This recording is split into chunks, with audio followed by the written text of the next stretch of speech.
day event of performances, workshops and conversations. Today there's quite a bit of conversation, so thanks for being with us. We've just had a really fruitful session next door, and some of those findings will be brought back into the session after lunch. So thanks for being here. Today's a really special one because it brings together all my very special people. People who've been part of my dancing life for many, many years, who are really connected to a lot of what I'm really passionate about in terms of connecting with people and using dance in very different ways to do that.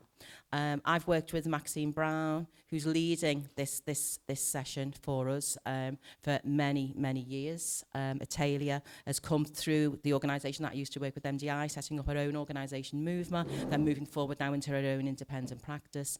Sandra Golding used to be a dance lecturer at LJMU, our paths crossed there for many years in and out, and then Felix is probably the one that we have on the end of the phone all the time because he's an amazing drummer and performer, choreographer and dancer. But he's one of those where you go, Felix, we need your help. And in he comes. And it's going to be really interesting for me as well to hear from him and his practice. So I'm going to leave you in the fabulous hands of Maxine Brown. And we're going to really be looking at dance, health and well-being and how we bring that together in terms of community cohesion. Thank you. Okay. Hi, everyone. As Karen said, I'm Maxine, and I've been involved with African dance now for decades. I use the term African dance. I cover all forms of black dance, but my work is mostly rooted in African dance, taking movement from traditional classical dances of Africa and across the diaspora, especially the Caribbean. Dance and health is what we're talking about today, and well-being. And I think when I first started to work in dance and well-being, it wasn't a thing. It wasn't something that like, oh, Maxine, we need to do some well-being with these people through your dance. It was just, oh, Maxine, there's a blind school. Can you come and do a dance workshop? Oh, right, okay. I don't know what I'm going to do, but I'll try.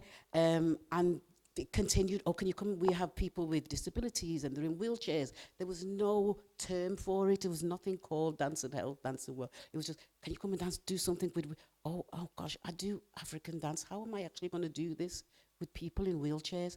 You know, there's a lot of footwork. And so I really had to mold myself and think outside of the box of the movements that are new, how to use those movements and how to take them into these settings. There's another woman who works in, she's an Asian dancer, Bashaka Saka, many of you may know her.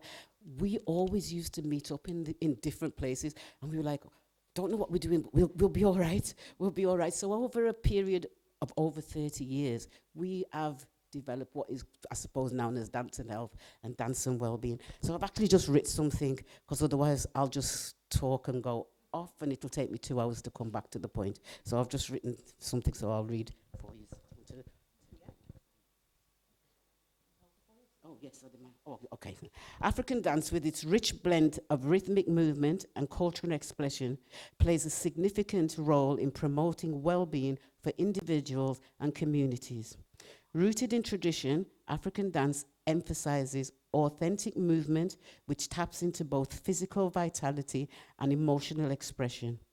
By incorporating drumming and dance into various settings such as education, healthcare, and community settings in the UK, African dance has become a powerful tool for enhancing mental, emotional, and physical well-being.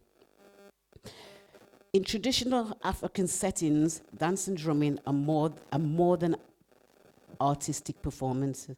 They are social practices that sustain community well-being. For the dancer, African dance is a form of somatic movement, encouraging full body engagement, fluidity, and self-expression.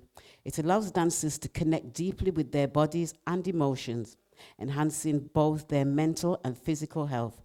Dance movements, often characterized by grounded, powerful footwork and rhythmic swaying, stimulate the nervous system and release endorphins, fostering a sense of joy and connection. For the drummer, playing rhythms is not just a musical skill, but a mindful practice. Drummers enter in a state of flow where they are fully present in the moment, coordinating complex rhythms while deeply engaging with the dancers and the surrounding community. This rhythmic engagement can have meditative and calming effects, improving mental clarity and reducing stress. For the community, the combination of drumming and dancing fosters collective well-being. These activities bring people together in celebration, healing, or ritual, promoting social cohesion, unity, and emotional support. The energy exchange between dancers and drummers and observers generates a powerful communal experience, strengthening bonds and creating a shared sense of purpose and identity. There's authenticness in the movement as well.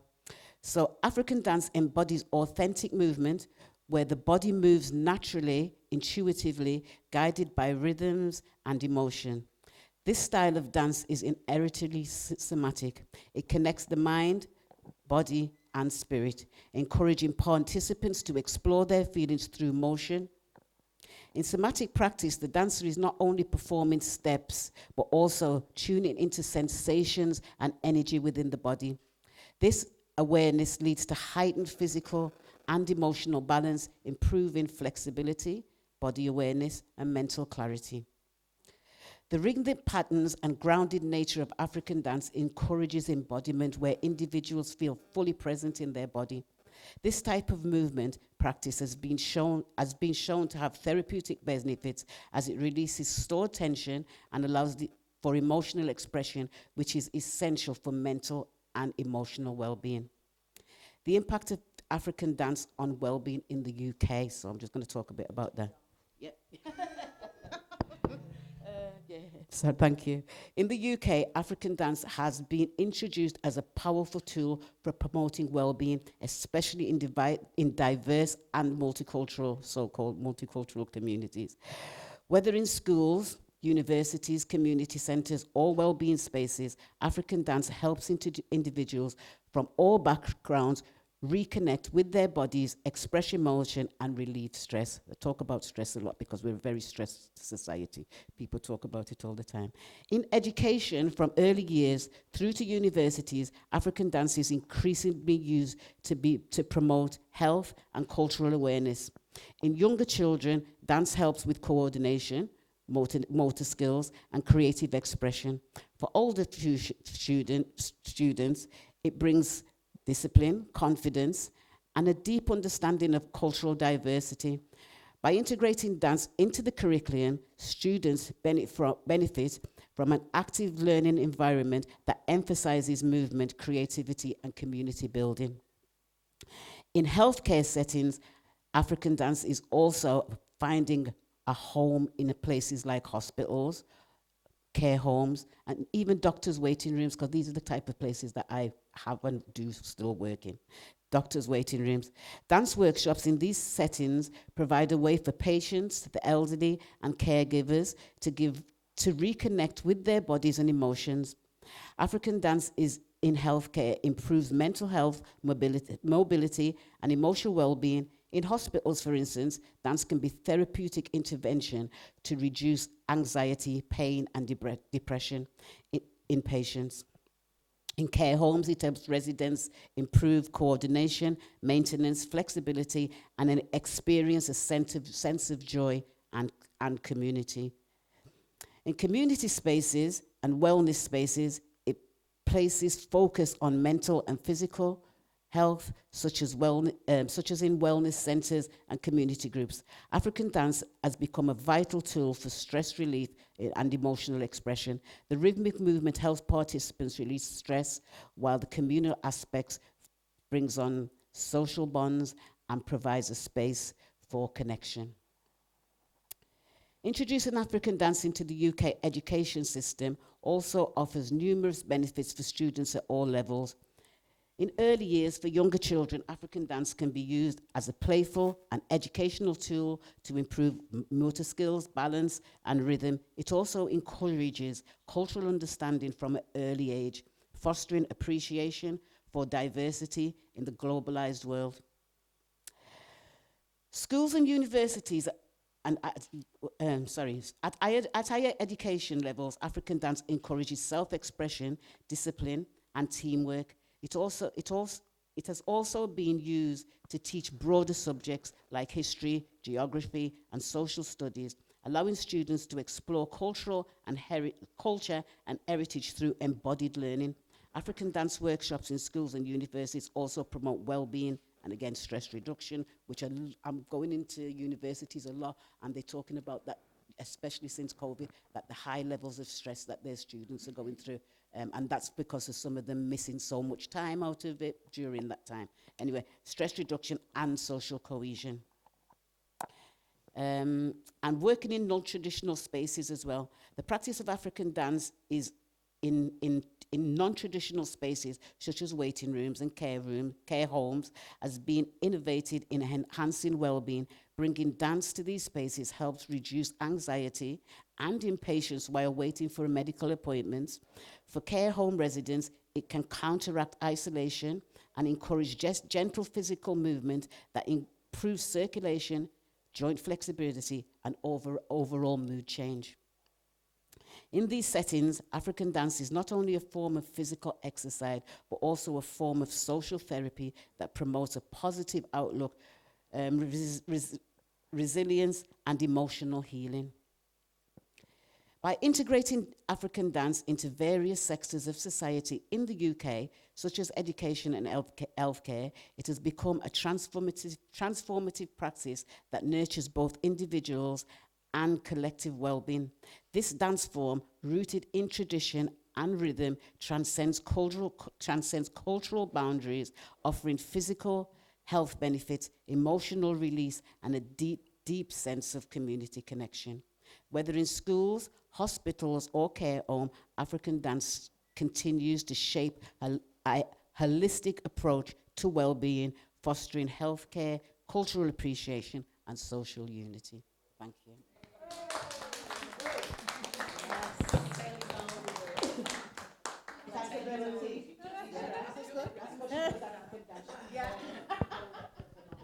So I just want to say that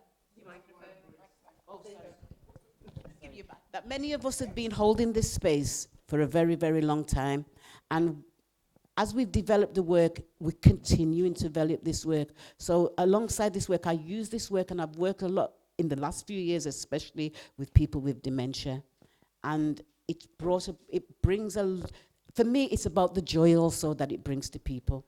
And the lived experience of going through these things for me is what makes me continue to do it. And it's inspiring that, other people are doing the same thing as well. So, yeah, that's me for now. Thank you.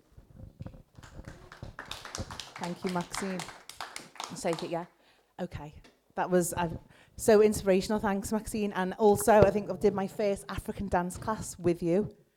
So it's just gorgeous to be here talking about the things that are really passionate to me and to all of us. I've got a short presentation just to keep me on track. And I've just named what I'm going to be talking about as like joy, community and healing, because I feel like that encompasses the work I do with movement. I just thought to give a little bit of an overview because I know some people here and I don't know some people here.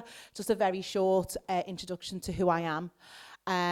So I've born in Liverpool, as you can hear that, St. Lucian father and Scouse Irish mother. And I've really used dance as a tool for healing throughout my journey in life. Remembering my first time at Carnival when I was 6 years old with my dad outside of the Caribbean Centre. And really that is like such a special moment I have. He's no longer here. Carnival's no longer here in Liverpool, but I know it's coming back, isn't it, Alicia? I know lots of us community members are talking about that. And I just wanted to kind of highlight that as my journey, my start journey to movement. I've spent the last 23 years dedicating my career within the arts and culture sector, starting being a development officer with Liverpool CVS, those that know it, supporting charities to set up, and then realised, was that me? And then realised, I think it was me, wasn't it? Or someone's phone.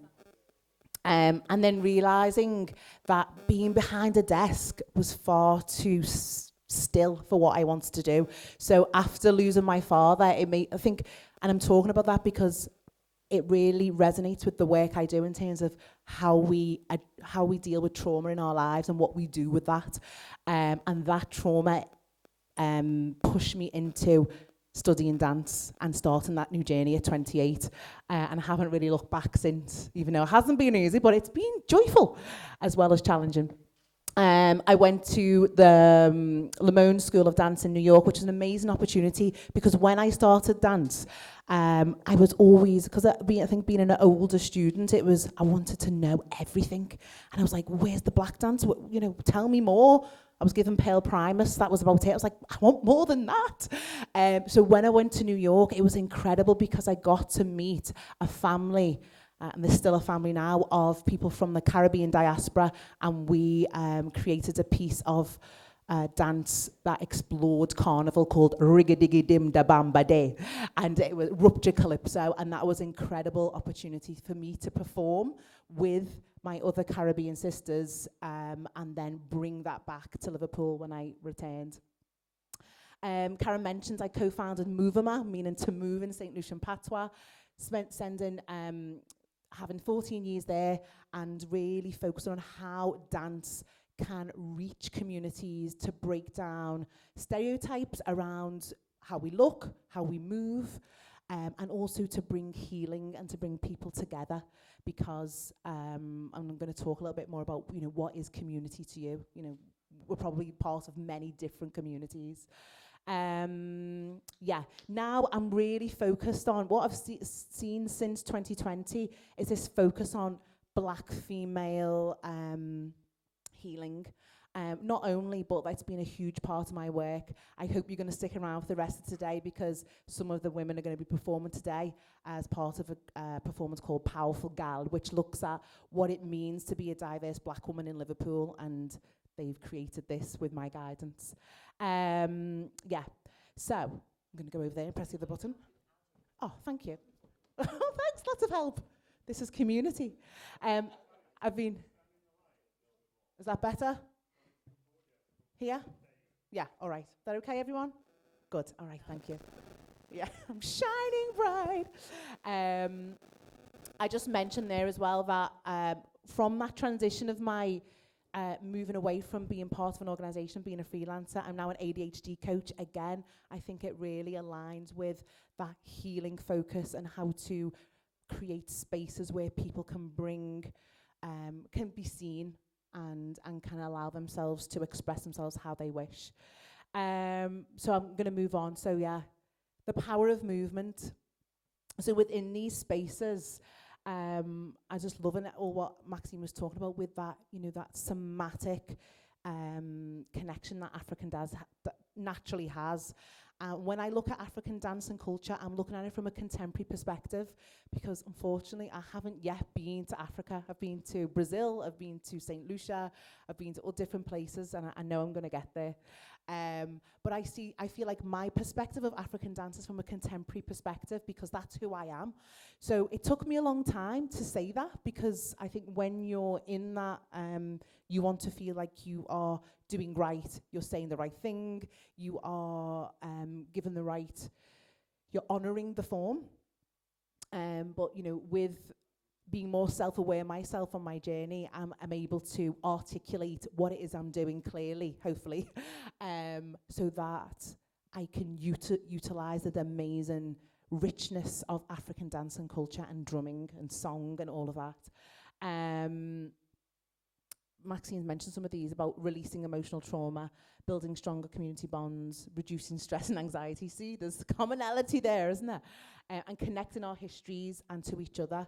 I'll just talk a little bit about that because during my journey, I got to do my creative practice, which those who know Arts Council funding means that you have time to explore what is your approach to your creative practice. Who are you as an artist? Because even though I'd spent 23 years within the arts and culture sector, I felt like I'd been in this, being in a leadership role. It's more about get the money, do the work, make it happen, make people enjoy it, get the feedback, get more money, and it's that cycle. And I feel like during that cycle, I kind of lost sight of who am I? Who am I? And actually, as part of the beginning of my dance journey, I did a piece called Who Am I? I'm still thinking of it now. It's constantly evolving. But it was really good because I got to work with master drummers. I got to work with Jennifer John, those that know her, to kind of really explore how the voice, because the voice, I feel like movement, voice, and rhythm and the drum all come as part of, when you're talking about African dance, it's all part of it. It doesn't come without the other. I'm glad Felix is going to be talking about the drum later. So yeah, and when I explored that, I explored it with a somatic therapist, Mary Pearson, who guided me to explore, because I was really keen on looking at trauma. I know it sounds heavy. I'm going to talk about joy but if you can't acknowledge the trauma, then you can't really experience the joy. And, you know, when we talk about joy, I'm not talking about being a Cheshire cat all the time. I'm just talking about where do you find that for yourself? And it really allowed me to get that freedom and liberation to go, wow, this really works, to express and release trauma in a kind of, in an environment that is, you know, I don't like saying safe, because how can you really create a safe space if you don't know all the different parameters? A safer space. So that's the power of movement there. Thank you. Just I don't know if you can see this. Can you see that? Some of the images. The reason I'm showing these images is because since moving on and being a freelancer, these are some of the environments I've created collaboratively. You can't do anything alone. You know, that is community. Community is doing things together. And I just wanted to share some of these because they're very different types of me presenting in those places and how I utilize movement and African movement within them. The top one is the Circle of Joy, which is a new circle of joy. I'll say new, it's been going for a year now, for women, people who identify as being a woman. And that is a space where we explore somatic movement, we explore yoga, stretching, singing, journaling, drinking cacao, really connecting to the cosmos, because I think we talked about that. Anyone who went to Delado last night was talking about how we're connected. You know, we're not here as a separate entity as human beings. We are connected to the trees, the sun, the moon. And I think African dance and movement and music really allows me to sit within that, in the place I want to sit within. It's beautiful, actually. I hope everyone's found it for themselves, and if not, come and talk to us, guys. So yeah, that's the Circle of Joy. The next one is Dancing Queens, which is a group that meets every Thursday. So anyone want to join in? It's free, 7 till 8. And this has been amazing. It's a collaboration between Black Women's Health Forum. And I just want to highlight how the work that, when we're talking about well-being, community cohesion, this work is done because there's a need. There's a need because we cannot ignore the fact that the world that we live in, it's part of, you know, being aware of the cosmos. It's part of being aware that, you know, patriarchy exists, institutional racism exists. And I think during my journey, I've become more confident and clear about being able to say, well, this exists, so we really do need this space for diverse black women to be able to bring themselves, feel empowered, talk about the fears they have whilst looking after their health. You know, it's no joke that 40% of black women in Liverpool are more likely to suffer from heart disease, more likely to suffer from lower rate of mortality. So that's real, you know, that's real. And, you know, dance can change that. And that's what brings me joy when I'm trying to find the next pound and funding for the next thing, you know. And that's the Dancing Queens, and that's who you'll see tonight. Hope you're going to stay around for that. And here is me as working with an all black female company called, oh my God, what's she called now? Anansi Theatre. She's based in Leeds, and I was there as a movement director. And again, it wasn't just about being a movement director. It was about, what are we talking about? We were talking about real challenging issues that are affecting people on a daily basis. you know, either travelling from home to work, or trying to get the best healthcare, or trying to get a career development, or trying to get money for something.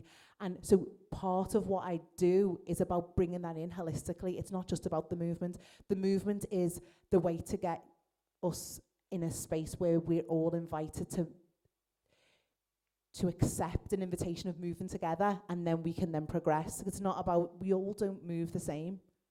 You know, that's another thing that when you go, anyone who's done ballet training, you know, trying to tuck in and do this and, you know, we're not all the same. We all uniquely have different shaped bodies, different brains, and that's the beauty of it. Okay, I'll move to the next one because I'm 2 minutes. Gorgeous, this is the moment. So collective joy, because I think, put your hands up if you're part of a community. Put your hands up if you're part of more than one community. Yeah. Put your hand up if you feel privileged in one community other than the other. Yeah. The reason I ask that is because this is where I feel like when we talk about community cohesion, all of the time we go and we think about, oh, let's go and do this at a community centre. Let's go and do this at a school. It's not. Communities are everywhere. And it's really being able to utilise your privilege and power in one to help uplift another. And where you're not that privileged in another, maybe developing the bravery to ask for that help in another community, because that's where I feel like the magic happens, and I feel like it's happening in Liverpool right now, and I'm really excited about that. That was the little the introduction to inviting you to get onto your feet. So if you don't want to stand up, that's fine. But if you can, this is an invitation, and I'm asking you to step into your bravery, step into your patience, and step into the unknown.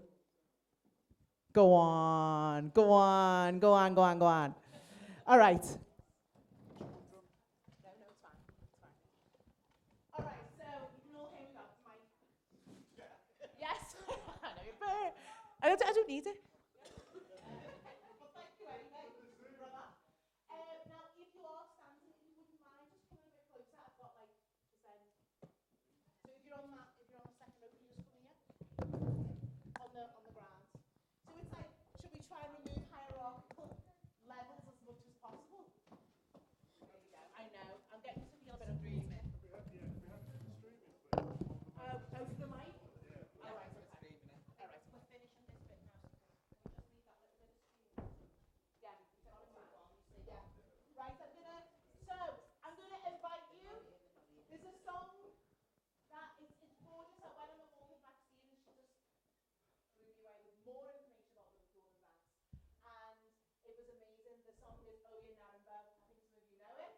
Yes, we have, you know it. Gorgeous. So I'm gonna ask you to be open because my variation might be slightly different. I'm gonna do it in a most accessible way. Because those that don't know it can be a little bit tricky. Yeah? So First line, I'll sing it, you reply. Is that okay? Just give it a little shake. Like it's a go. It's okay. Okay? Oh, yeah, Narimbo. Yes! If it's good, we're gonna, if we have time, we'll do it in Maxine's way. Oh, yeah, Narimbo. Oh, yeah, Narimbo. Oh, yeah, Narimbo. Babankula, babankula, babankula, babankula, babankula,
Sit back down. We should have done it last, really.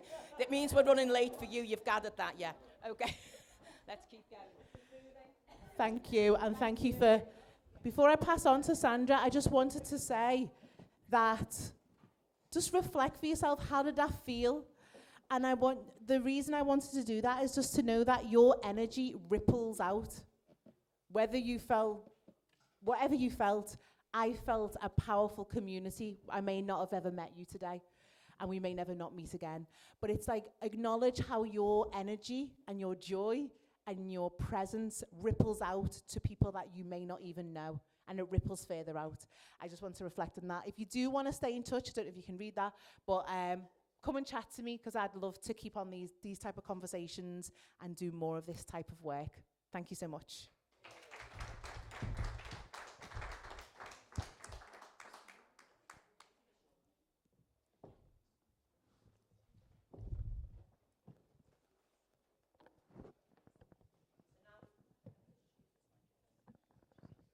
So now we have Sandra. And what's really interesting is it will feel like this session is very much Liverpool specific, but it isn't. Although Sandra's done a lot of work in Liverpool, she's based in Birmingham. And throughout the 2 days, we've had, visits from Birmingham-based artists as well as Liverpool-based artists and London-based artists. So it's really good to get a perspective of different communities. So I'll hand over to Sandra. I know.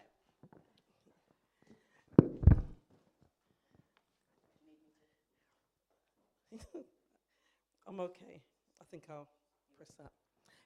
Can you all hear me? Good afternoon. Good afternoon. Good. Now, as you can tell by my accent, I'm from Birmingham. Try to do that, yeah. And my name is Sandra Golding. I have an organisation called Moving to Balance CIC, and let's move on. Let's see. Oh, this one. Not working.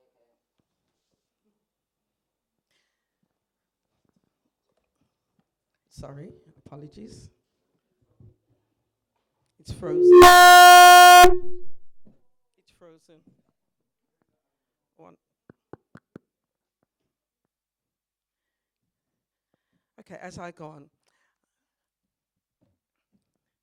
As I said, I'm an African holistic dance practitioner. And about me, introduction, yeah. Now, I came into dance as a child because of ill health. That's part of my story. And the doctors had said to my parents, send me to dance classes.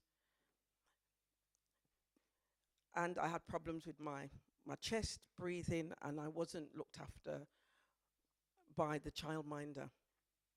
And a lot of those things happened early in the 60s. So the doctor said to my parents, go to dance. And I've been dancing since 2 years of age. And I can say that this year, I have been dancing for 60 years. Yeah.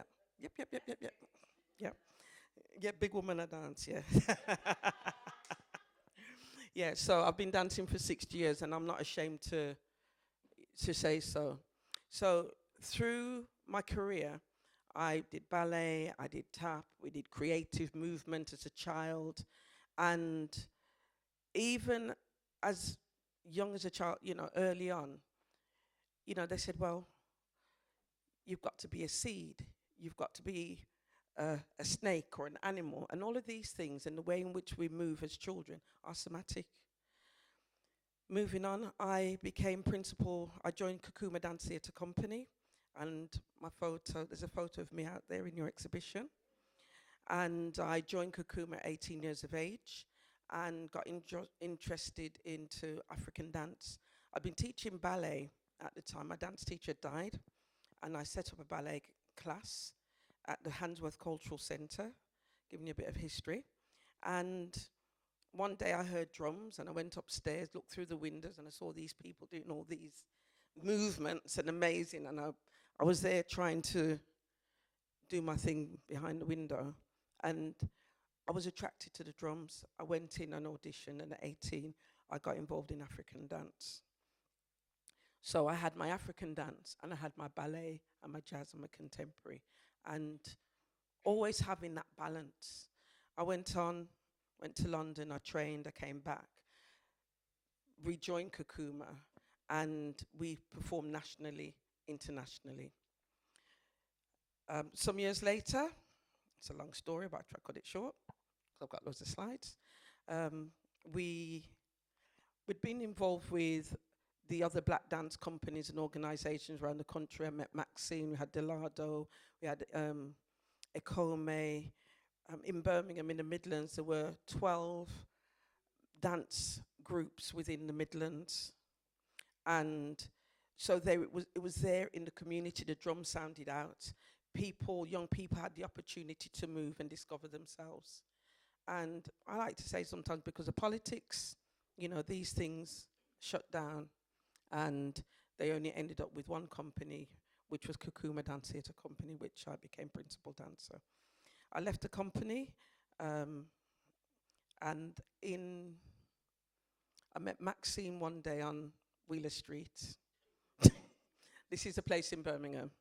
And she was going down to Marcus Garvey Day, and she said, "Sandra, what are you doing?" I said, "I'm doing healing dance." And she said, "Oh, there's a course in Preston." So I tried to get onto the internet. I wasn't savvy. Found it, and I ended up getting on the Dance and Somatic Movement course, which was the first master's degree program in somatic movement in the UK. The course no longer exists. Maxine came in on the second year, and I was privileged to have 2 years. And Maxine and I graduated, and as two women with locks crossing that lectern, we were there with our somatic degrees, master's degrees. That was just an amazing day. So what I've actually done, I'll try and move up. I have developed my practice, and its originally the name was Uncle Mahat, Life Moving to Balance. But my business is called Moving to Balance because at the time, people would be afraid of African terminology or Egyptian or Kemetic terminology. So my actual practice is called Uncle Mahat, but we'll call it Moving to Balance. And everything was about how do we move ourselves to equilibrium. Now, I used my African aesthetics and my Caribbean aesthetics while I was at university and developed the program. So currently, fast forward, because I've done loads. Was it this one? Yeah. I've developed various programs at the moment in Birmingham. I have a dance and well-being class that I teach at Legacy for 50 pluses. I have a women's class that I teach also. I also have an event that I've been running for 3 years, Crossing Borders Respectfully. And that is where we're connecting to nature and the body. We move within Aston Park, which is in Birmingham near the Villa Ground. I've invited Martha Eddy and she's come with me for 3 years from the States. We've had hybrid programs. We've traveled along the canal. We've walked along the canal, connecting with nature. That way we're connecting also on the allotment and getting people to feel more grounded and connected within themselves and using African aesthetics. All of this has the physical benefits, the mental health benefits, and the therapeutic expression. So in that program, we engage in that. In all my programs, we do that. With the classes that I teach at Legacy, we have professional women who have retired, some up to 80 years of age. I've had 80, 77s, and all dancing and moving and reconnecting. While I teach, I'm also making them aware of the anatomy, the physiology, because as having an aging body, your body changes. A 20-year-old is not going to move like a 30-year-old or a 40-year-old or a 50-year-old, but it's having that body awareness, being connected, and also accepting yourself for who you are. So through all of what I do, we're breaking cultural barriers. I teach also at Midlands Arts Centre, and the majority of the people in my classes are white. But what I'm able to do within those sessions is introducing African dance in a way. We've got a beautiful setting so they're able to connect with the nature outside and the nature within. Got a gentleman who's 86 years of age who comes in. We've got an autistic person also who attends a class. So it's very inclusive, and everybody is accepting of everybody else within the class, and they get an opportunity to listen to good music, whether it's soul, whether it's reggae, whether it's creative.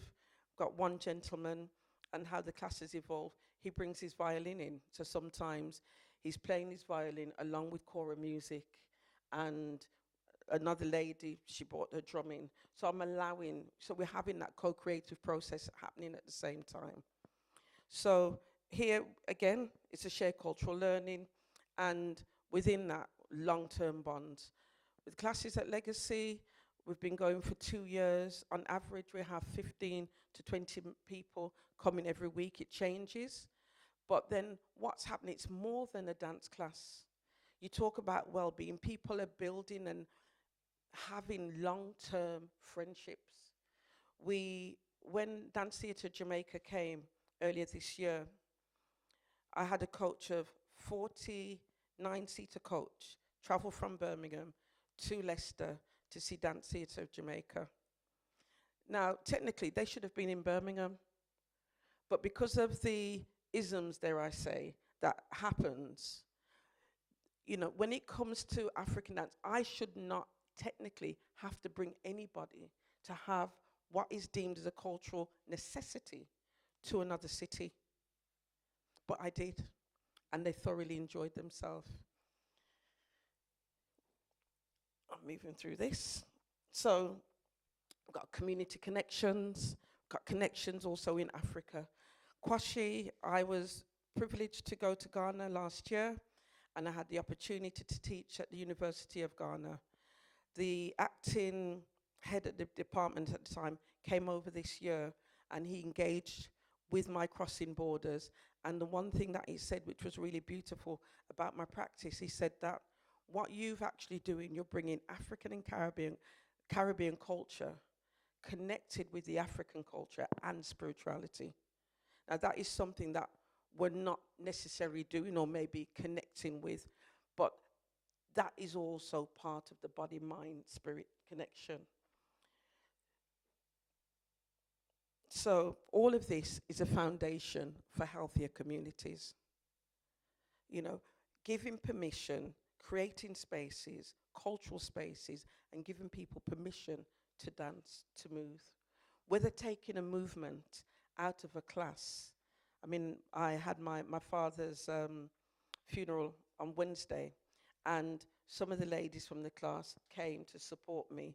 They got on the dance floor, and they were starting to do some movements, and then we ended up in a line dance.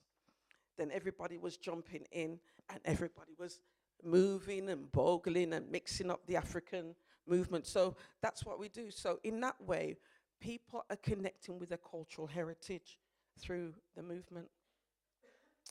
Live music, Maxine mentioned before. Jackie Guy Uso say, the drum is the lasting link with Africa. The drum, we have our heartbeat, we have that connection. And through a lot of music, you can always hear that beat and that rhythm. And in that way, we have an opportunity to feel fully embodied in what we're doing, and at the same time, being able to learn through sound. I spoke about circle formations, from traditional to modern influences. You know, people can learn movements and do something to Maxi Priest. They can do the same movements and do it to a traditional piece of music, because the rhythms and the connections, that line is always going through. And again, the intergenerational learning, engagement, memory, and togetherness. That sense of togetherness is really important. I've got a series of different kind of pictures here where people within the community that I serve, we engage. We have a tea dance that I call Earl Grey and 50 Shakes. And that came out of a class that I taught. And when you talk about identifying that need, doing that deep listening, which is a somatic process.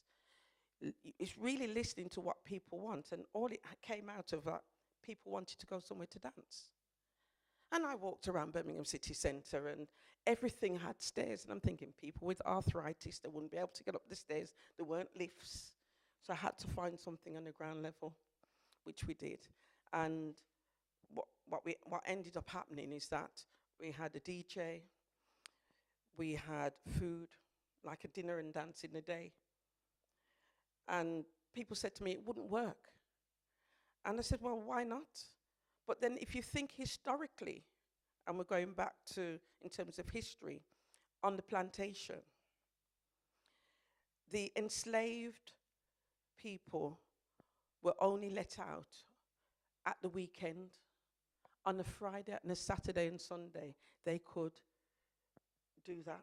But the owners of the plantation, the aristocracy, they would have their tea. They would have their activities. And if you look at how the communities are today, they'll play golf and play tennis in the afternoon. And you've got a next set of people who are working their butts off. And come weekend, that's when they can go out at night. So I decided, no, we'll have it in the afternoon. So the last thing before COVID, I had 88 people come out dressed. And that is the way we need to do it. We need to be able to reclaim our narratives and that sense of togetherness. So we've got healing through movement, the wider impact. I like to deal with a win-win-win, because when we go out and we teach, it's not just the exchange of what money I'm going to get, but there's an exchange that way. The person who you teach also benefits. When their well-being has had an impact, positive impact, then their families will see that. So it's really important that we have a win-win-win attitude towards our work, and in that way it would spread. Just last testimonial, one of the participants, dancing, this was a gentleman, dancing can express your deepest thoughts and emotions. A gesture of movement conveys feelings hard to put into words. It's very therapeutic. I will finish my presentation there because time's up. Thank you very much.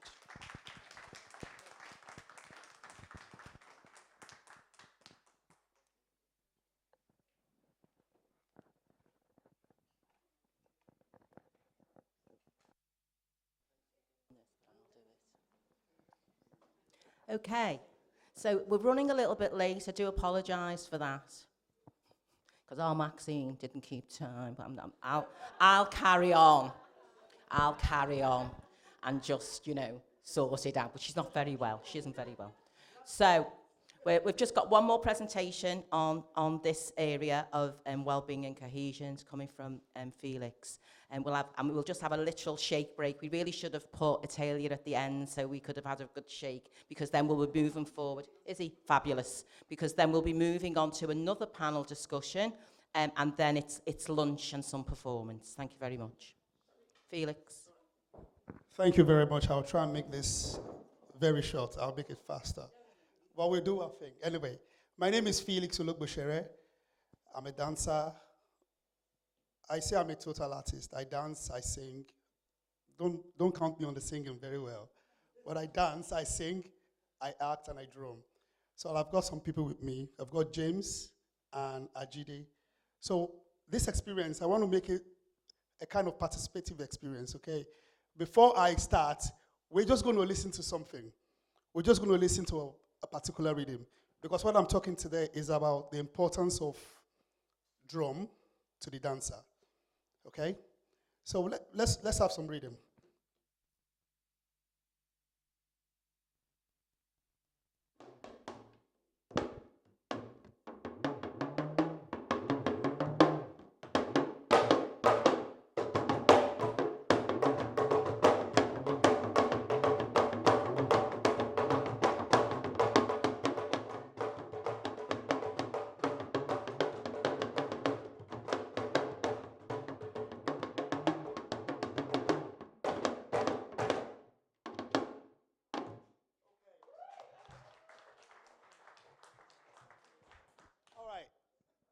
Now, I'm going to start. I've done this. You know who we are. I'm not going to go too much on us. Okay? We've worked with different choreographers, dancers, directors of music, of dance and theaters. Our background is Nigerian. We are from Nigeria. Myself and James, we trained under a drummer. Okay? So this is how I'm gonna link the dance and the drummer. The person that taught me dance is a drummer. I didn't learn to dance from a dancer. Okay, so this is how I'm going to link it. So the person's name is Isioma Williams. He was an assistant director to Peter Badejo's Elemental Passion. When they did it the last tour Peter Badejo did, he was the assistant choreographer.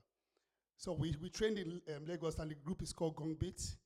And Ajide trained in Bariga, okay, with other organization in Nigeria, because we have a lot of dance organization in Nigeria. So the first thing I want to look at is the importance of rhythm. The importance of rhythm. So rhythm is an arrangement or sound or silence. It doesn't have to be, you don't have to hear it. For example, if I say to everyone, do me a favor, just put your hand on your left side. Put your hand on your left side, on your chest.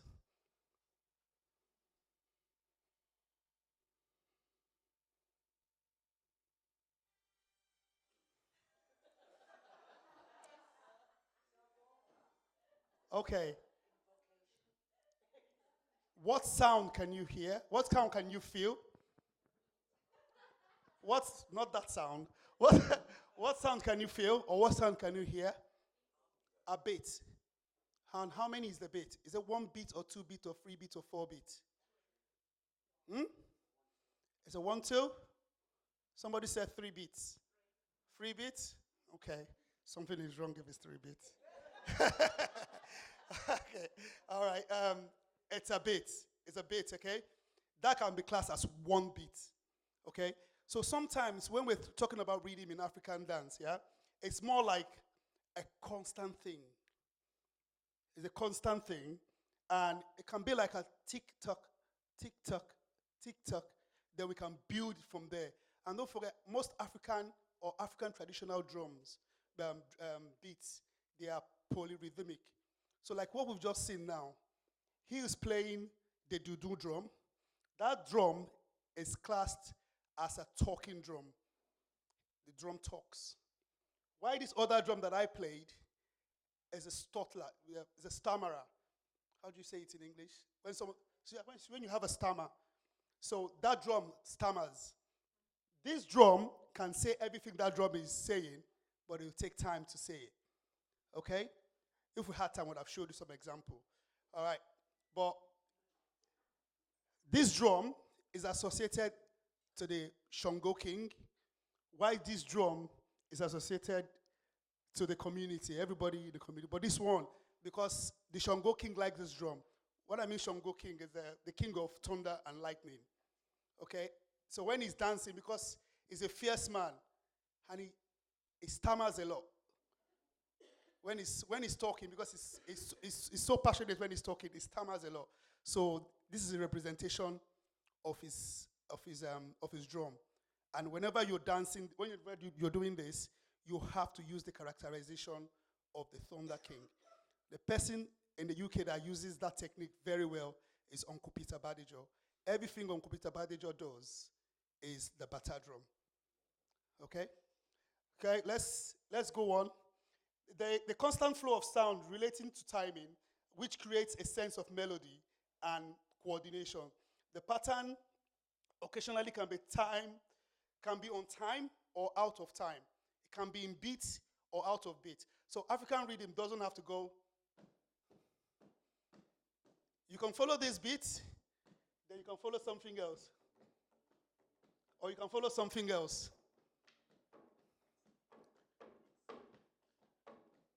Okay? It doesn't have to be in beats. So sometimes when we're dancing, when you see African person dancing, they don't follow that constant beat sometimes. They follow a different beat.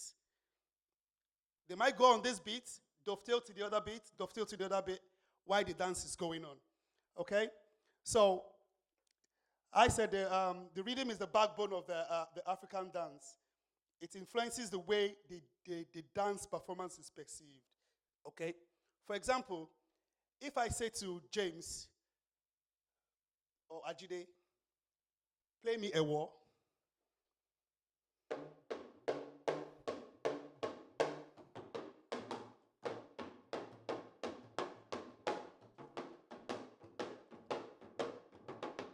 Okay, carry on. But if I want him to change it, if I say, butter, butter.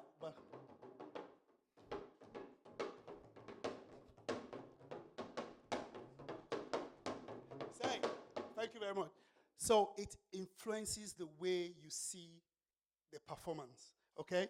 So most African rhythms are polyrhythmic in nature, which features two or more interwoven beats.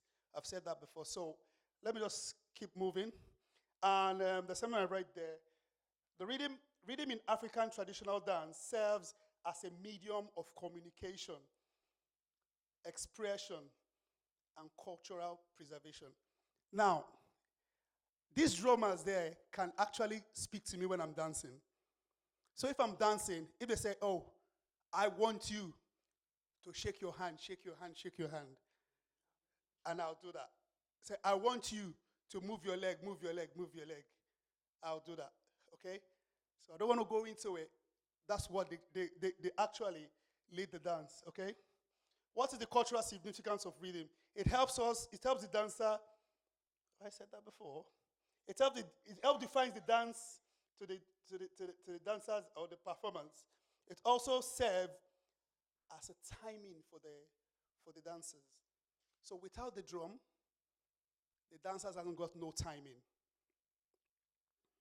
It's just like if you put your hand in your heart. If I dance without the drum right now, I'm actually following a beat. Guess what beat I'm following? I'm following the beat of my heart. Okay? So there's no one that is dancing that is really dancing off beat. So if you see someone dancing, you might not just recognize the beat they are dancing to. So no one dances off beat. Okay? Okay? So we'll use the African experience to tell you that. Okay, it's also served, this rhythm creates a cultural expression and identify for each different community. Now, especially in Nigeria we have a lot of ethnic minorities, a lot of ethnic groups. But you know in Nigeria we have over 350 ways of speaking. Do you know that? Okay, we do have 350 ways of speaking. So in every 10 kilometers you go, there's a twist to the language. Just like in Liverpool, Manchester, Warrington, Widnes, like that. Then it's a total different language if you go an hour into your drive. Okay, so if someone, okay, I'll just do it now. If someone from the north is dancing, what would you play?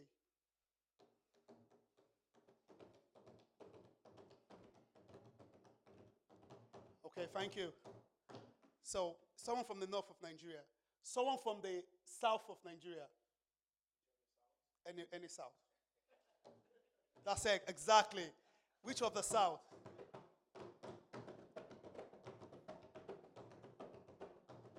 So actually, this drum is from my tribe. Okay, this drum they just played now is from my tribe. It's from Benin, okay, because I was going to talk about it later. So it's a cultural identity. Sometimes I'll listen to a drum, I'll go, oh, it's from this place. I'll listen to a drum, I'll go, oh, it's from so it identifies who the people are. Okay? Now, what is the role of the drummer in all this? What is the role of the drummer? The drummer is known as a percussionist who plays a pivotal role in creating the rhythm we listen to, okay, on the drums. Okay, like we've just heard. Now, they generate the beats and they organize the beats. They keep the timing of the rhythm. They create the tempo of the rhythm, like I've just established before. And they set the pace for other percussionists to follow. They communicate with the dancers through the drum. I've mentioned that as well. And they dictate and leads the dancer in most cases. Now, most African rhythm are thing. So there's an element of call and response. So even without speaking to my drummers, if I go, kill away, wetamunameya, eble, eyon, eble, blongbo aye, awawele gbo, eble, eyon, eble, blongbo wa. Okay, let me get you involved in this. So when I start singing, you just do this. Okay? As if you are cutting something from the tree. Okay? If you are sitting down, just. Okay? You're pulling something down. Ready? Eblem, eyon, eble, gbongbo wa e, awawele gbo.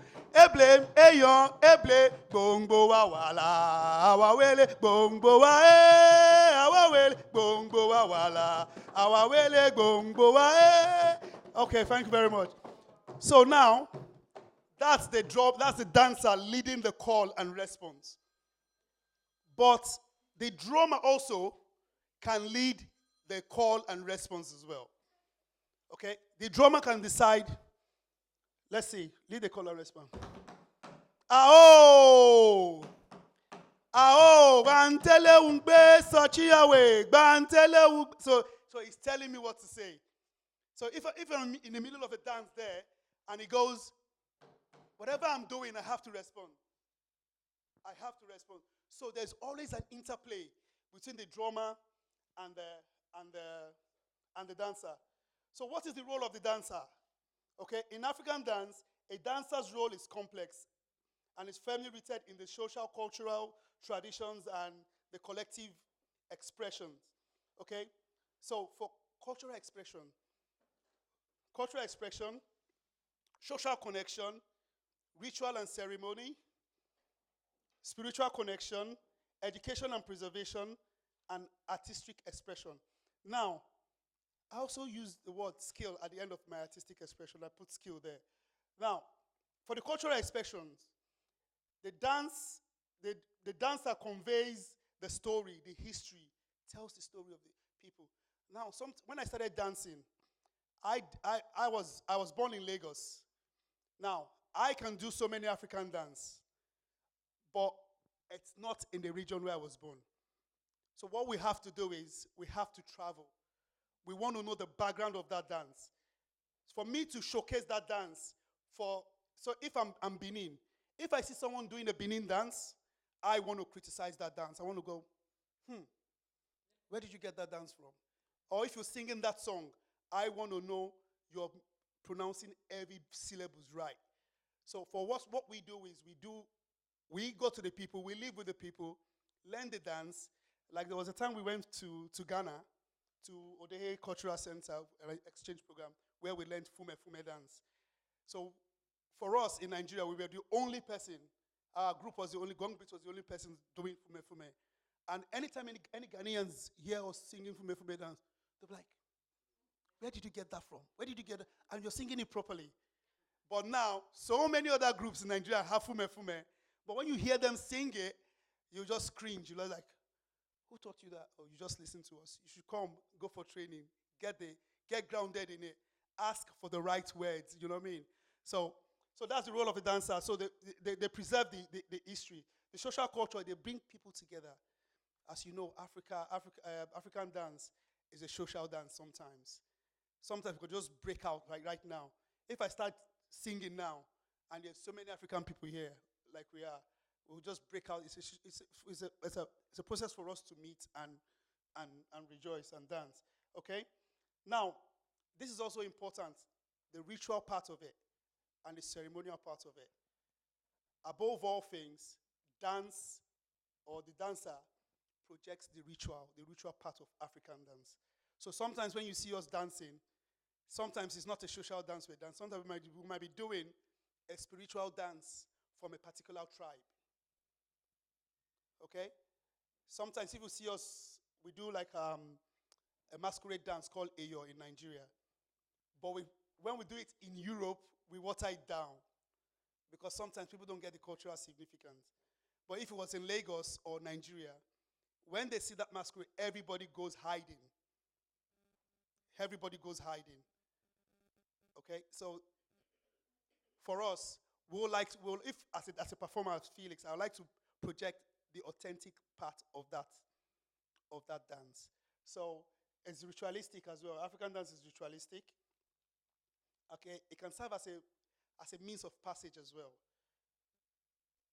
So when people are getting to adulthood, they do the rite of passage. They have to do a particular dance. There's a particular dance for rite of passages, from being a youngster to an adult, and it can be ritualistic as well. So when I say ritualistic, I'm a Catholic, okay, but that's different. That's my religion. It's different from who I am traditionally. Okay, so I have to do that if I have to do it. Okay, so it's two different things. All right. So there's an education part and a preservation part of it. Knowledge about our history, values, and customs is passed down from generation to one generation to another through dance. Okay? So the artistic expression, this is where we come in, because we've learned all that traditional dance in its authentic form.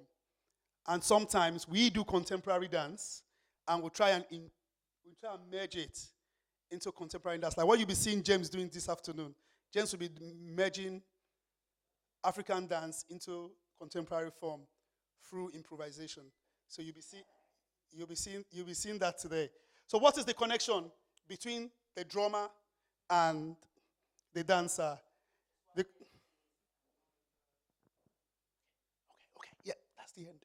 All right, the connection between the drummer and the dancer in African traditional dance is crucial and is rooted in a deep cultural symbiosis, because you cannot do one without the other. Okay, there's always in business. There's something called the golden thread. Okay, you cannot. It's a golden thread between two of them. The rhythm and the movement and the dancers provides the rhythm, and the dancers must understand the pattern of the rhythm.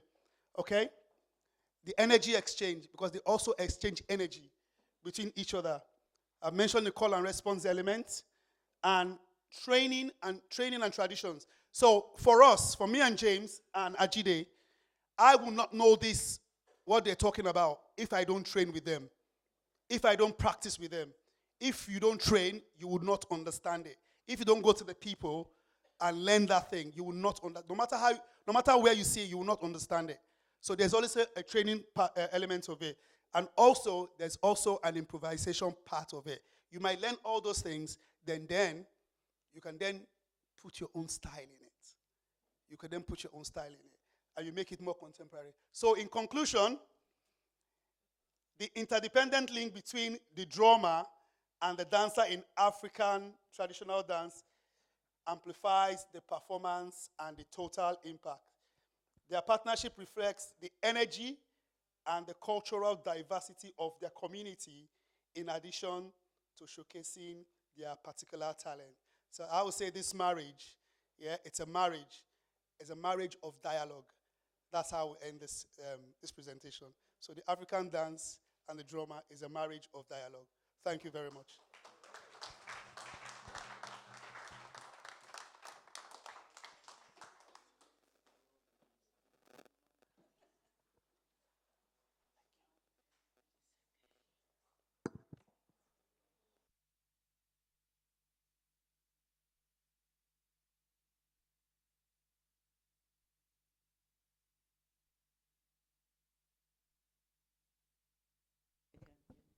Okay.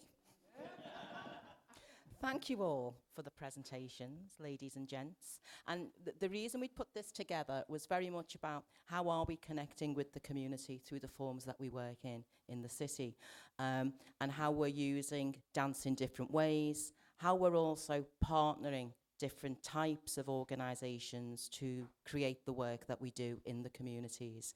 And we're going to be moving swiftly on to our next panel. I'm probably going to have to shorten you, but I'm guessing you won't mind that. And so I'll probably talk with you on this one, if that's okay, and I'll move you forward. So I'm going to thank you all for your participation, because we are now running half an hour later than we should be.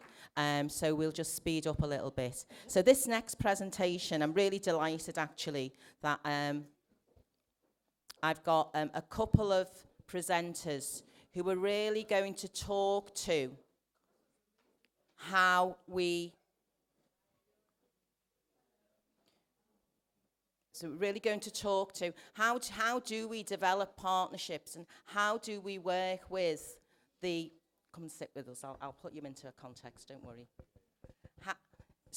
This next session, Andrea, this next session is just bringing together some of the kind of structure and infrastructure that we have in our city in terms of how do we support... I'll pass this on to Alicia in a minute when I've finished. How are we supporting arts and culture in the city? It came about really through a conversation that I was having with Akil, who is in the audience, about how are Black creatives and their work being seen and how are they being housed. And originally we were really trying to look at, you know, what are the opportunities and possibilities in bringing arts and culture to the city. So we'll be starting with Alicia.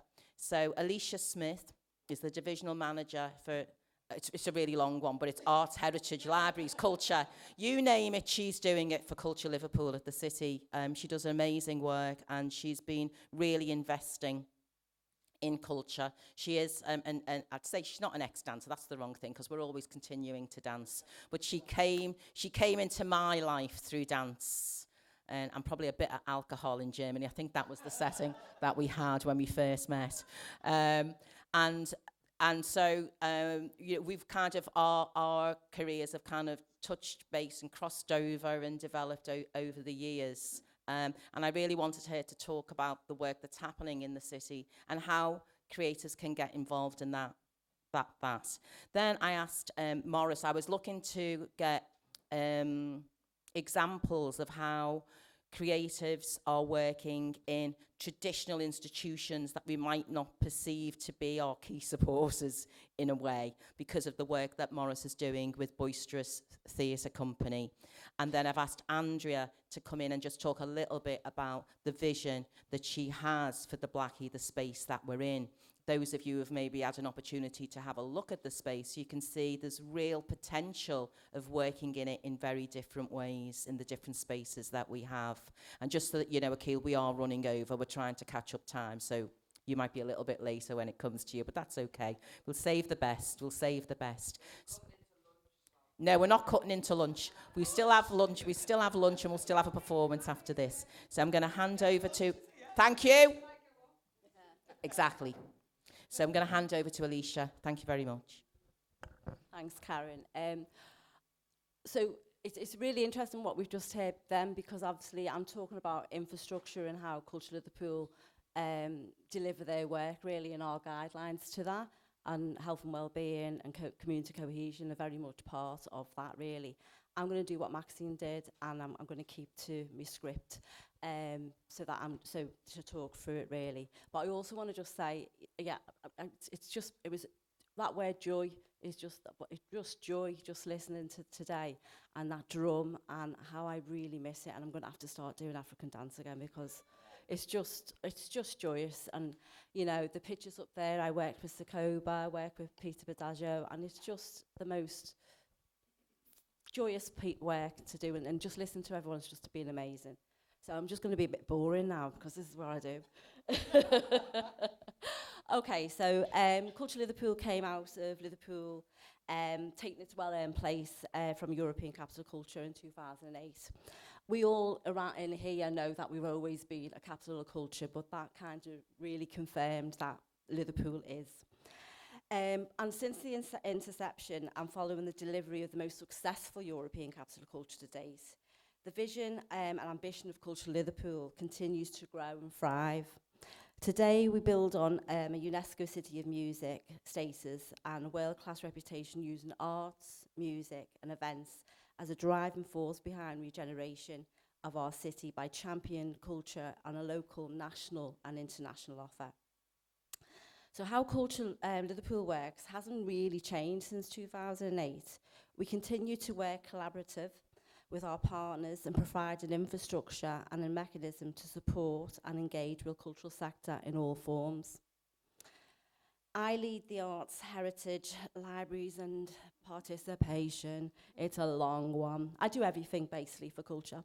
And my team look at arts development, supporting the sector, managing investment programme, which I'll talk a little bit more about in a moment. We have a creative neighbourhoods programme that addresses health and wellbeing, community cohesion, and we really look at strategically how we work with the culture and develop it by, but it's all about collaborating now. That's what's really important to me. So I'm just going to outline a bit of the work that's going on at the moment, really. So we have a cultural strategy at the moment that's being refreshed, and the strategy it's about enhancing our culture offer and realising our ambition for a city. It's been updated, and we're just being really focusing on those priorities. And this might sound a little bit in depth, or just so that we really think about how Culture Liverpool is placed within the city, really. So I'm just going to, this is what we asked our consultants to think about when we were for a cultural strategy. We wanted it to align to economic and social development priorities of the city. So we have a city plan and a council plan there are guidelines, and obviously culture then aligns to some of them as well. It's about developing culture and events and a lasting legacy. It's responding to the political change, and I think that's important for us to think about in our work that we do, whatever that is.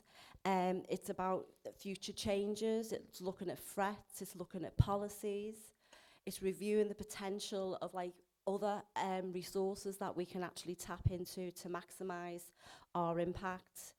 It's about our investment programme, which I'll talk a little bit more in a moment, which is our cultural arts investment programme. And all about how we work with our other partners across the City Council, especially public health and our education services.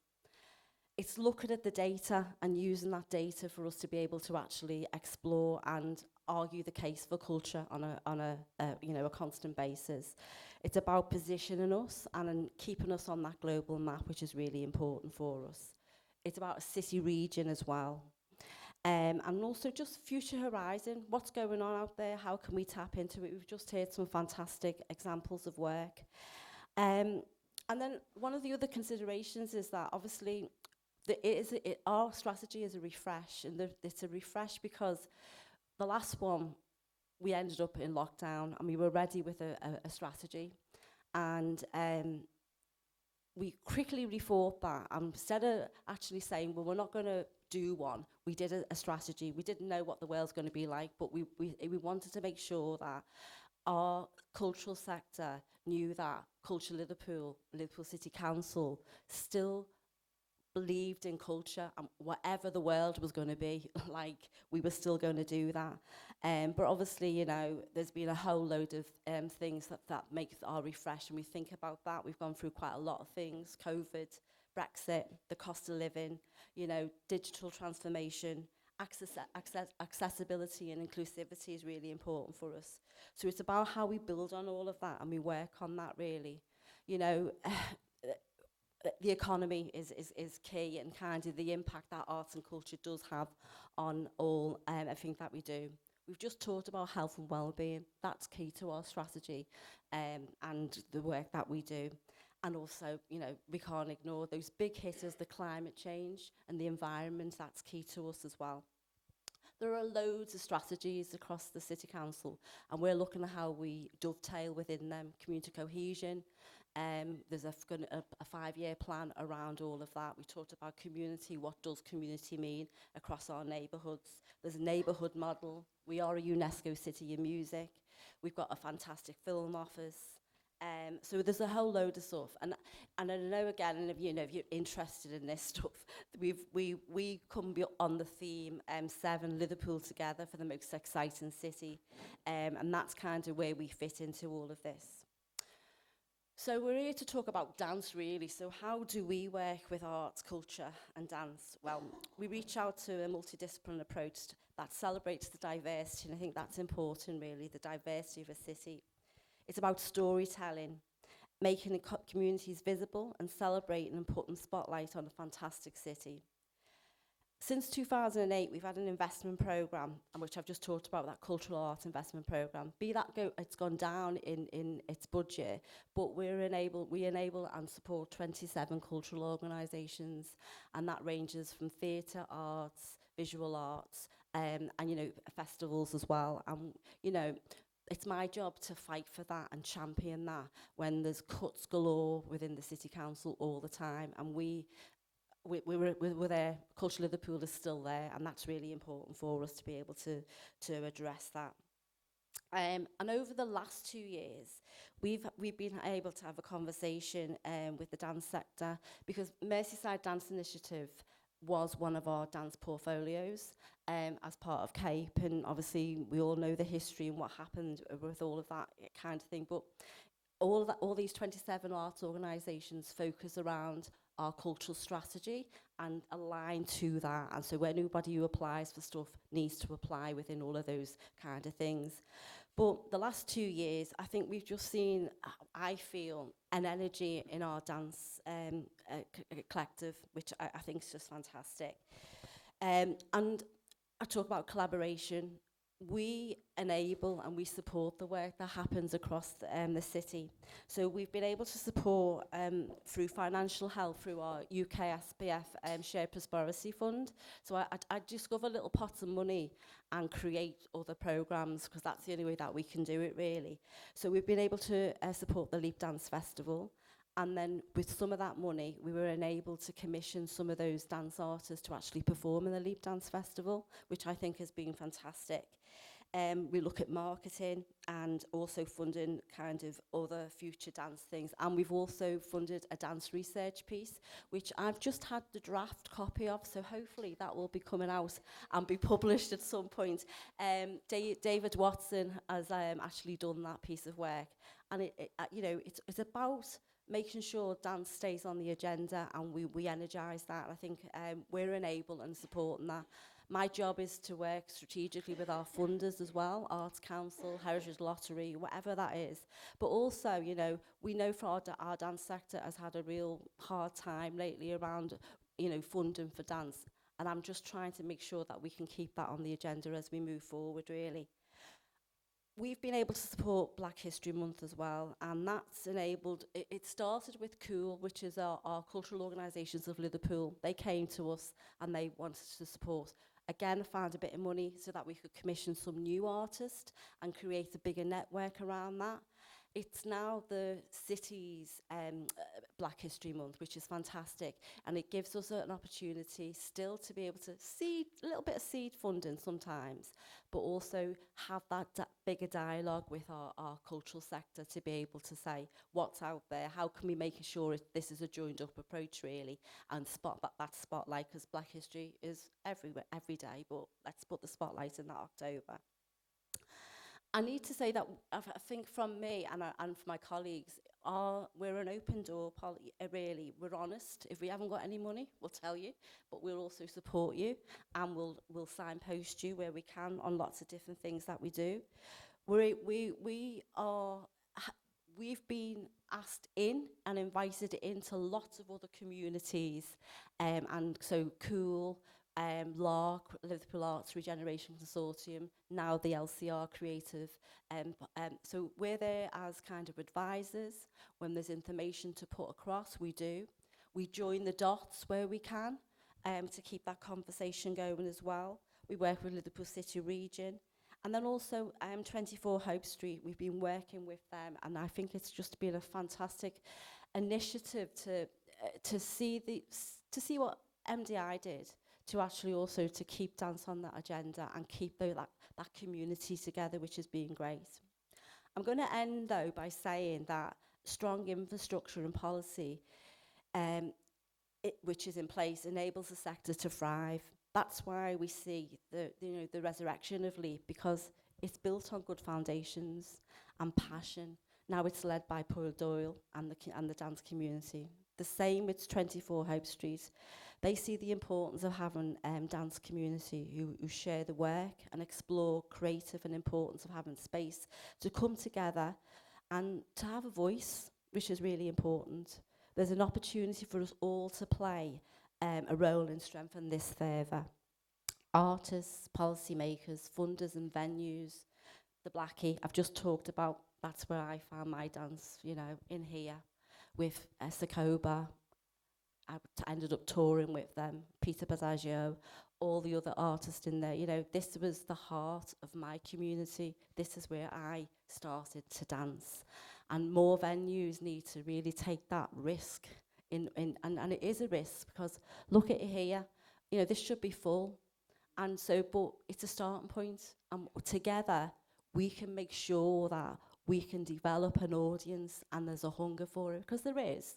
We just need to stick together, and it's not just one organisation or one individual.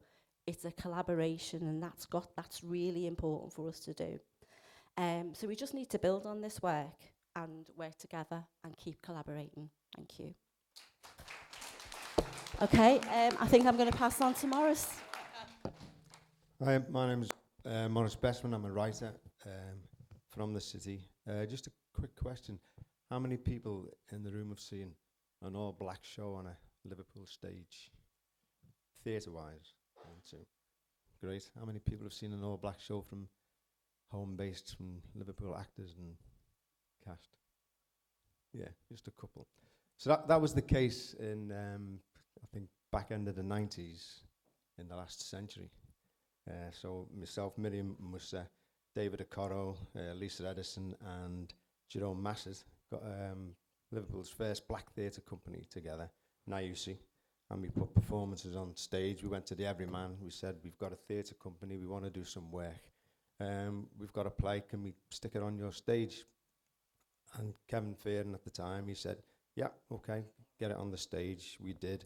We did 2 full-length plays. We toured both of those shows to Edinburgh, and they were successful. But we couldn't keep going because there was no core funding, and I wasn't prepared to keep writing. The actors were keen to just keep performing, but I wasn't prepared to ask actors to get on the stage and do it for nothing. We could only get money for the writer. So that drifted away. 2017, we thought we'll have to have another go.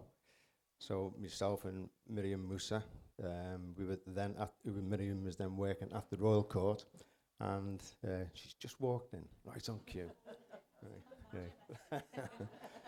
Yeah.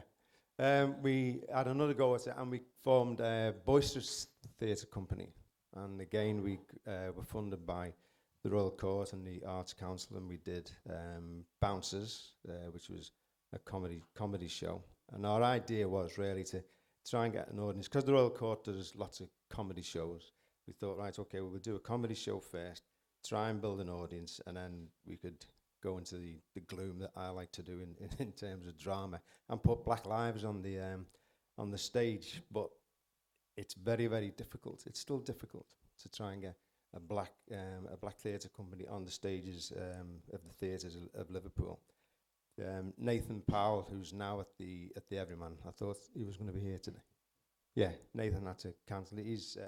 He's a man of colour. He's got a big weight on his shoulders, because there's people in the city who hope that Nathan's going to change the way the Everyman and Playhouse get Black lives onto the stage. And I don't just mean black actors. When people are talking about what concerns us as people of colour onto the stage, other than just a straightforward comedy. So I was hoping he was going to be here today to try and hear his plans, but he ain't. So, yeah, sure. I couldn't put an actual finger on it, but most British theatre is run by white middle class. And if it wasn't, unfortunately, for the death of George Floyd, when somebody was lynched thousands of miles away, we wouldn't actually be in a position now where the Arts Council were just slightly ahead of the game, trying to make sure that there was more diversity on the stage. But the other theatres had to get in line. Lots of theatres up and down the country had to get in line and start putting black people, brown people in front of at the front of the stage, but also behind the stage. it might sound cherished to say it, but really, before George Floyd died, I think a lot of people were just happy with the way it was going, and every now and again to just put black and brown faces on the stage, but they've been told was tokenism. Well, it still happens, but we've got, it is a reality. So what we're doing, go on. I think what was just said there, it's our reality. Yeah, it is our reality. So, I mean, I know the day's been about joy, so I've killed that straight away, haven't I? But, yeah. Well, I think because the gatekeepers, I mean, Kwame Kwei-Armah has been at the Young Vic in London, and he's taken that by the throat, and he's changed what goes on that stage. He's moved on now. I think it's another person of colour who's taken over, so that might be good. Yeah, but I think what we still need to do in the city is just collaborate. The word's already been used, so at the moment we are as Boisterous working with Akil's people at Capoeira for All, hopefully with Catalyst, with positive impact, and try and work as a group rather than just one, because we've done that on our own for years. We need to get it as a consortium, really, and then go to the Arts Council and say, with dancers as well, you know, we're serious about this. We need the representation on the stage as well as behind it. So there's hope. Yeah.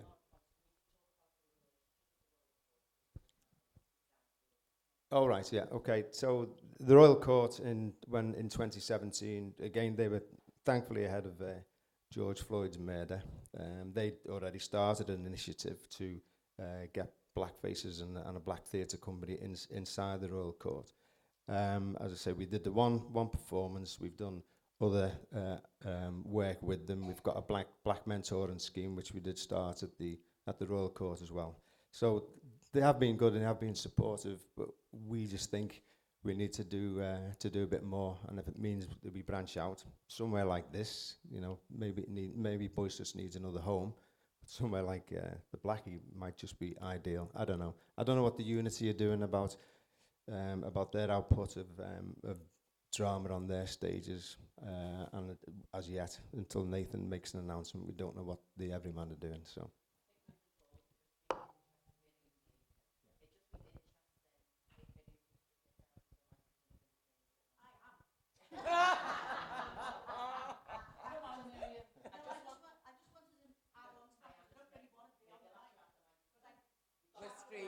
We're screaming.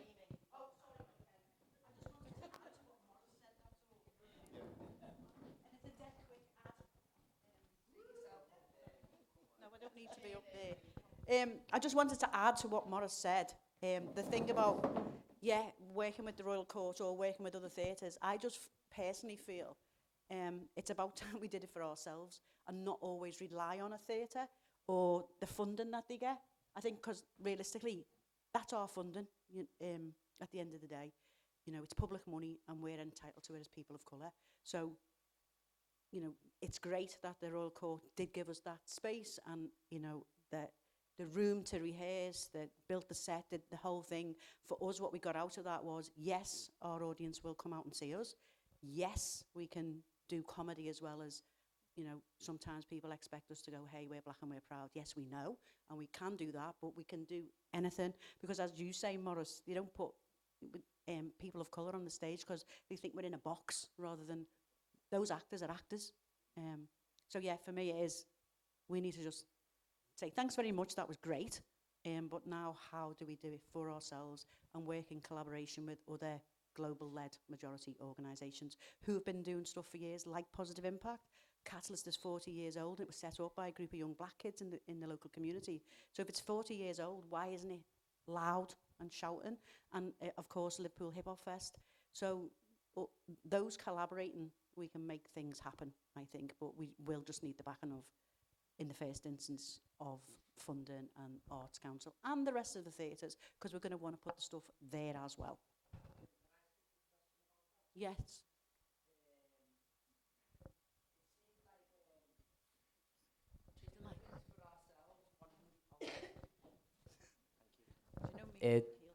Hello. Okay. All right, dead quick. Doing things for ourselves, 100%. What I've been thinking a lot about, asking questions about, is what does it look like if we do reach out for, request, form partnerships with the things that can support us? But the challenge is that the contradiction is the things that support us are also the things that we're complaining about, that haven't supported us, the things we need. And that tension between those two things. And I think my question is because of the resource, because of the way everything works, doing it for ourselves only gets so far. There is a point where we've got to work with culture, we've got to work with Royal Court and the Everyman, and those relationships need to be formed. And I think we could probably safely say up to this point it's been a failure. Do we feel like we've been acknowledged in the way that we should be acknowledged in 2024? So if it's a failure up to now, how do we reframe our relationships with the organisations, with the institutions, with the authorities that say they're to support culture, that say they're supporting black culture? But up to now, I think we can safely say we've been fairly, clearly, consistently failed, generally speaking. Yeah, no, I agree with you there, because obviously I was at the event last night as well, just thinking in terms of like Delardo as well, failed by the Arts Council, but I think you're entirely right. It is a question. Of course, we want to do it for ourselves. They then need to be there to support us. What that looks like, I don't know. How do we change that? That's why I think collaboratively speaking and working together, we have to find that answer. And I think, as you were saying, Maurice, after George Floyd, the Arts Council, these people and the organisations, they have to do something now. So I think, so for example, what would it look like? We've just said we've worked with the Royal Court, they've done all of that for us, and then we've gone, great, thanks very much, we've come away, we're going to do it by ourselves, but can you help us with this? Not, how could they say no?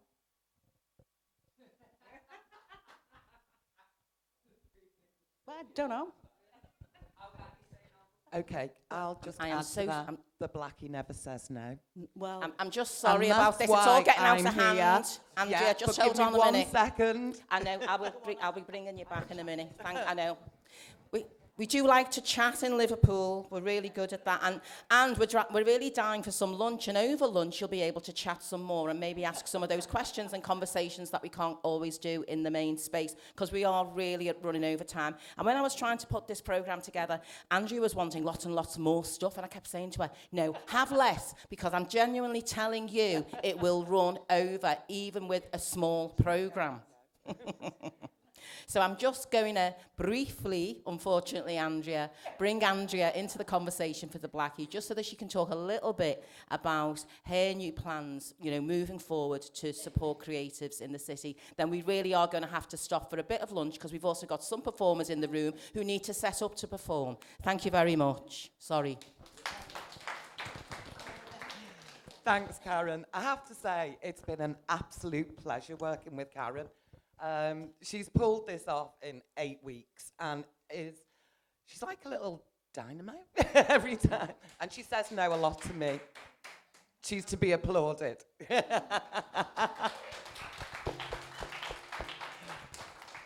Okay, so just moving quickly onto the Blackie. I think I coined it in a phrase when I just said then, the Blackie does not say no anymore. We're different. Yeah, we lost our way for a few years. I'm here now. I have a passion over the building and what comes into this building. Yeah, this is all about the fact that black arts need to be the focus, and that's theatre, that's dance. We're an art centre. Yeah, and that's why we concentrate so much on our youth and our children. And that was why the Blackie was originally set up. And bringing travelling actors, travelling musicians, travelling dancers. We need to get the Blackie back onto the stage, and we can do that. We can do it collaboratively. Sorry, I can't get the word. But Alicia's had me, haven't you? You've had me go, well, Culture Liverpool never comes to the Blackie. Now we're working collaboratively, yeah? And we're planning on doing that right round the city. Positive Impact, we're sponsoring them with space this year under African Roots Revival. So we're giving them the space 4 times this year to have a fundraiser. They brought 200 people into our building last Saturday, yeah? And their show was awesome. the talent that we have in this city that doesn't have the space to showcase it it really, really angers me. Clearly, you can hear by the way I'm talking. So I'm going to leave it there. Anyone wants to talk to any of the board, Akil's here, Janine's here, Pat, our chair's here, and of course I'm here. So enjoy. Okay, just before we finish, it's all right, I'm not going to ask you three to do any more. We had a session prior where we sat and had a number of conversations about where do we see ourselves. We talked a lot about history and that we are where we are. So when we know where we are at this moment, what does that focus look like for us?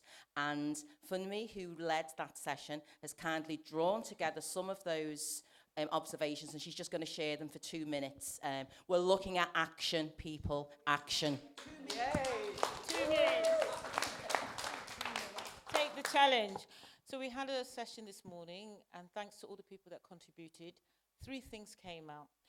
People found 3 topics of importance: youth, how do we get more young people involved, sector development, and that was talking about things like space, artistic practice, international links, history of practice, and platforms for choreographic work and drumming circles. And somatic practice. A lot of the people in the room were interested in well-being, identifying other people that are in that area, working with old people, creativity. So these are the things that came up, and I'll just share some reflections on this. Some of these things could be addressed through forming communities of practice. So that would be voluntary. It would just be groups of people that would get together who would, champion a form. However, because it's unpaid, you really need to know why you're in it. Because you only get out, it's peer learning and peer sharing. So a lot of communities get together and they produce resources for each other. Especially the people who talked about somatic practice. It sounds like there's the possibility of developing some kind of professional organization where you develop resources and promote that. And the Blackie could give it visibility, but it would come from people joining together to do that. In terms of youth, an idea is if there's a youth program already going on in the city, is to build a dance program around it. It's sometimes better to create partnerships with things that are already in existence. And in terms of sector development, that might mean maybe Blackie developing a partnership with an organization so that you could raise funds, because that kind of thing does need advocacy. You do need someone talking to budget holders to do things, to put things in place, to enable work to tour, to enable curriculum to be built. Individuals can't do that unpaid. So some kind of advocacy work needs to go on there. But yeah, it was a great session, and I hope some of the ideas could be taken forward. Thank you. Thank you, everybody. And I realise I'm probably coming across like a real horror. I get very agitated when things don't go to time. I'm a very punctual person, and it's a real trigger for me, timekeeping. So you've noticed through this session, I've just been getting worse and worse as it's been going on. Poor Felix was like, hurry up, you've got 1 minute, off you go. So I do apologise for that. But we are on it, and there is so many connections that have flown through both yesterday and today. And it's interesting, from the smaller group this morning, a lot of those things that we were talking about have actually been discussed here. Examples of collaboration, a venue willing to open its doors, and a kind of a local authority, a policy-driven organisation in a way, really wanting to embrace that colour and have those conversations. They're not always going to have the money. We've also got to find other ways beyond the traditional, beyond the local authority, beyond the art. The Arts Council got it all in the neck yesterday because they were in the room. City Council will get it all in the next day because they're in the room. But actually, there is more opportunities to resource who we are and what we do. And we also have to look at them, and we do have to take responsibility for that sometimes ourselves. Do you know what I mean? So there's that going on. I'm going to shut up because it's lunch. So if you'd like to take yourselves downstairs, I will be calling you back up here for upstairs. the Warren and Borough that is the Blackie. So if you'd like to go upstairs for some lunch, I will then bring you back down here to watch a performance by Andre and Felix and James very shortly. Thank you very much, everybody. Thank you so much. Thanks.